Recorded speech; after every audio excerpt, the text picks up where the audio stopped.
Hi friends, welcome back. Today we are going to solve LeetCode problem 696 course schedule 3. So if you haven't already subscribed to my channel, please subscribe to my channel now. If you are a Java developer looking for coding interviews or phone interviews, then this channel can help you. It has a lot of good solved examples as well as frequently asked questions by big tech companies like Amazon, Apple, Google, Facebook, Microsoft. So please subscribe to the channel now. So let's go through the description first and we will formulate our solution. So there are n different online courses numbered from 1 to n. Each course has some duration, course length t, and closed on dth day. A course should be taken continuously for t days and must be finished before or on the dth day. You will start on the first day, right? Given n online courses represented by t and d pair, your task is to find out maximum number of courses that you can take. So they have given us this example. So let's just take this example over here and we will discuss. So let me just copy this input here quickly. So let me just paste this thing here. So this is the input that is given to us. So this first thing is the duration of the course, right? And second thing is the closing date. So we have to take that course before that closing date, right? Because after that date, the course we cannot take actually, because course will be closed on that date basically, right? So that is closing date, and this one is the duration of the course. So for example, they have given us this array. So we can take, like for example, 100 and 200 course. So we will start with a 0 day, right? And then if we are taking this course, then we can finish this course on 100th day. So this one we can take, right? Because it is less than 200. Then we can take this another course which is equal to this one, right? This one we can take. So 100 plus 1000 is equal to 1100, right? So 1100 date we will finish this course, which is less than 1250. So we can take this course. After this we can try to take this course, right? So 1100 plus 200 is equal to 1300. So 1300 is also less than or equal to 1300, right? Which is the closing time or closing date. So this course also we can take, and then we can try to take this course. Then it is 2000 is the duration, so we have to add 2000 in this, so it becomes 3300, right? Now 3300 is more than 3200, which is closing time. So this course we cannot take basically, right? Because the course is finishing 3200 time, right? And it is taking us 3300 to finish the course. So we cannot take that course. So we can take these three course. So we have to return 3 as our answer here, right? For this given example, as you can see it here. So this one we just discuss, like on a visually, right? That this course we will take, and then this we can take, and after that we will take this. So if you have seen this, so this one we tried first, this one we tried to take second time, this one we tried to take like as a third course, and this one we tried to take as a fourth course, right? So if you look at this ordering, then you will see that we are trying, like we are going by increasing order of this end time, right? Kind of like you can see like here, right? 200, then 1250 is more, like next increasing 1250, then next increasing is 1300, and then next increasing is 3200, right? So we are kind of sorted this array in a way that based on this closing time, right? Ascending order closing time, basically we are sorting. So that is what logic we are going to use to solve this problem. So what first we will do is we will sort this array like this, right? Like this we will sort. And actually I modified this example little bit. So after this uh, 2000 I added one more pair here, 3000 and 3500, right? So it's not exactly the same answer, same question, because we added one more course here, right? After the 2000 3200. So let us look at this example. So first thing is we are going to sort the courses based on their end time, right? So as you can see, first this one, right? 200, then 1250, then 1300, then 3200, then 4500, right? This is the increasing order of the closing time. This is how we are going to sort the courses first. And if so first, after sorting, what we will do is we will also create a priority queue, which is a maximum heap, right? Max heap in Java. So we will use that.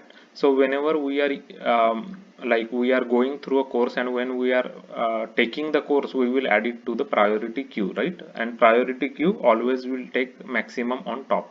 So maximum basically this timing on top, right? The duration will be maximum on top always in priority queue. That's how the priority queue works. So let's go through this example quickly. So first we will go through like first we will go and add this course into our, so time will be 0 in the beginning, and priority queue is, let me just create, this is the priority queue, let's say here, right? Because there is no space now, I can just write here. So first we are taking 100 course, so time will become 100, right? Time will become 100 first, and it is less than 200, right? So we can take this course, so it will go into the priority queue, right? Into the priority queue. After that we will try to take the next course. After this one is sorted array, by the way, right? And now we are going one by one through each course. So now we will take 1000, so 1000 plus 100, which is equal to 1100, right? So 1100, so 1100 is less than 1250, so we can take this course. So we will add 1000 into our queue, right? Priority queue. So we added 1000 here. So as you can see, always the more like greater number will be on the ahead, right? Greater is always ahead in priority queue. This is the priority queue, which is a max heap, right? Max heap. This is max heap in Java. So we will now try to take the third course. So 200 we will add into 1100 time, right? So it becomes 1300. And 1300 is less than equal to 1300, so it is okay, we can take this course basically. So we have to add 200 now into our priority queue. So 200 will go here, right? So I will just write down here. So it is 200, it will go here because it is more than 100 and less than 1000, right? So 200 I added here. And after that we will try to take this next course, right? 2000 and 3200. So this T is, we are maintaining a time, right? Because we will start taking a course at time 0, right? So from 0 to 100, so it becomes 100. From 100 to, we will take a 1000, right? So 100 plus 1000 is 1100. That's what that's why we have to make this T as a time, right? This is a time basically, and it starts with 0. So now we reached 1300, so we are going to try this 2000, so it becomes 3300, right? So 3300 it will become. And as 3300, first we will try to put it into priority queue into in the logic that we have used, right? So we will put this 2000 in priority queue first, right? And then when we will calculate this 3300, we came to know that the course is finishing at 3200, which is before 3300, so we cannot take it. So which means that we cannot put this 2000 in priority queue, so we will take it out from priority queue, and we will again subtract this from this figure, right, that we added. So now again it becomes 1300 because we are not going to take that course, so it will go to the previous, same as previous, right? 1300.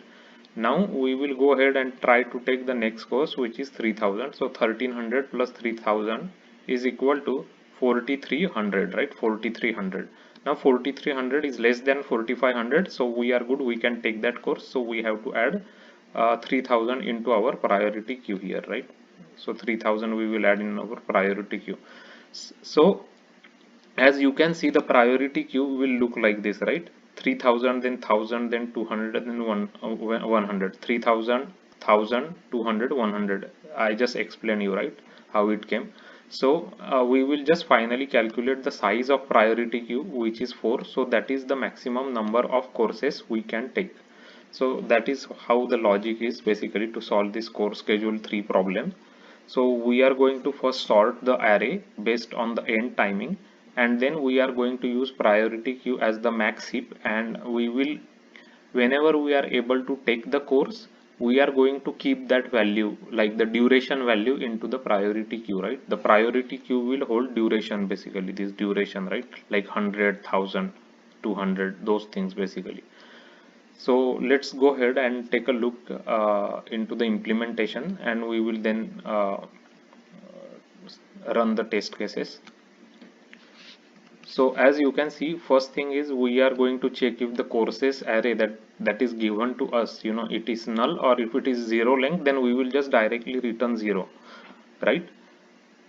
After that, we will first sort the courses array, as I said. So A and B is A1 minus B1. A1 minus B1, it means that we are sorting it in ascending order, as you can see, right? 100, then 1000. Sorry, this one 200, then 1250, then 1300, then 3200, then 4500. So we have used this one actually, right? That I am highlighting. This one is a closing time, right? Closing time. So it is in ascending order. So that's what 1 means, closing time basically, and 0 means the duration, right? 0 means duration, it's array, right? 0 and 1 basically. So we sorted that array first, and then we created a priority queue here of integer. It's a max heap, right? As you can see, B minus A means it will always keep maximum value on top. After that, we took a variable called as time, and it is going to start with 0. 0 is means basically you start it at 0 time, and you will start taking courses, right? Then first, for example, you take this first course 100 duration. So now you will go from 0 time to 100th time, right? For example, if it is 100-day course, then you started at 0th day, then you will reach 100th day to complete that course. That's what it means basically, right? And here we will loop through all the courses that we have. When we are looping through, so we will get each course here, right? Course has a 0 means duration, and 1 means closing time, right? Closing time of the course. So we will just add the duration into time, and we will offer that duration into priority queue. And after that, we will check if the time that we are becoming, if it is greater than the course, right? Greater than the closing time. For example, it happens in this case, right? In this case that I am highlighting, which it becomes 3300, and it is greater than 3200. So in that case, we are going to poll, like take it out from priority queue. Poll means we are removing from priority queue, and we are subtracting from the time, because we already added it into time here, right? And we added it into priority queue. So now if it is now we are checking if that time that course we can finish, right? If it is not able to finish because its closing time is before the time that we are getting, actually like 3300, then we have to remove it from the priority queue, and we have to subtract it from our time basically. So that's what we are doing. So as you can see, I just wrote a comment here: if the course cannot be finished as close date is earlier, we will remove it from the priority queue. So we will loop through this logic, all the courses, right? As I explained you here, like this logic, right? That we just explained, right? First 100, then it will take next one 1000. So 100 plus 1000 become 1100. That one we can take. Then we will take 200. So 1100 plus 200 becomes 1300. That one also we can take. So this logic we are actually implemented here, right?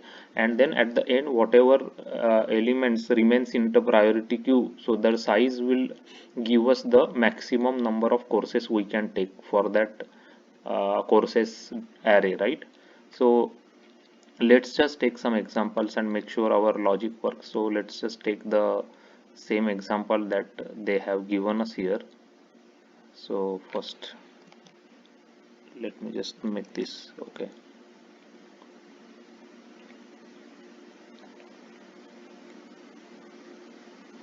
So as you can see, we are getting correct answer. So 3 is our answer, and the answer is also 3 here. So this is the one that they have given us. Now we have modified that in our example a little bit, right? We added this one extra, so 3000 to 4500. So let us do that now. So 3000 to 4500, right? To 4500. So now this one is the one we added, and this course we can take. So now it will be 3 plus 1 which will be equal to 4, right? So as you can see, we can take this course because because as I was explaining you, it 3000 when we add into 1300 it becomes 4300, which is less than 4500, right? So it is the course that we can take. Now what we will do is just to take one other case is we will just say that this course actually finish as 4000, right? Now 4300 will be more than 4000, so it will be 3 only in that case. So let's just modify our data and just make it 4000. So now the answer should be 3 now in this case, correct? So we are getting correct answer because this course is not now we are not able to take this course as I explained you here, because 4000, if we make 4000 then 4300 is more than that, so which means that the course is already closed now, so you cannot take it. Basically you cannot finish that course basically, right? Course closed at 4000, and now it is expected that you have to go until at least 4300 to finish the course, so you cannot finish it basically. So we already unit tested with couple of examples, so let's submit this one. So our solution got accepted with 85% better performance than other submissions, which is pretty good. So this is the way you can solve course schedule 3 problem. This is a hard problem, so make sure you go through this problem, understand this problem, how we sorted the array of courses and how the priority queue works, try to go through this logic. I'll put this code in my GitHub account and give you the link in the description. If you haven't already checked the playlist of LeetCode solution, please go through it. I have created over 100 examples solved and explained in Java. It contains all different variety of examples which were asked by many big companies like Amazon, Apple, Microsoft, Google, Facebook. And the variety of problems consist of dynamic programming, logic-based problem, priority queue problems, maximization, optimization, as well as linked list and string based problems. So go through them, you will get lots of good variety of problems there you can practice. And also go through the Java interview playlist, which has frequently asked phone interview questions that are asked by many big companies in their phone interviews. So go through it. If you find this video helpful, please like it and subscribe it. Your subscription will be really valuable to us because that is the way video can reach to more people who are preparing for Java J2E interviews and coding interviews. They can also watch these videos and they can also get benefited during their Java interview preparation. So please subscribe it, and thanks for watching the video.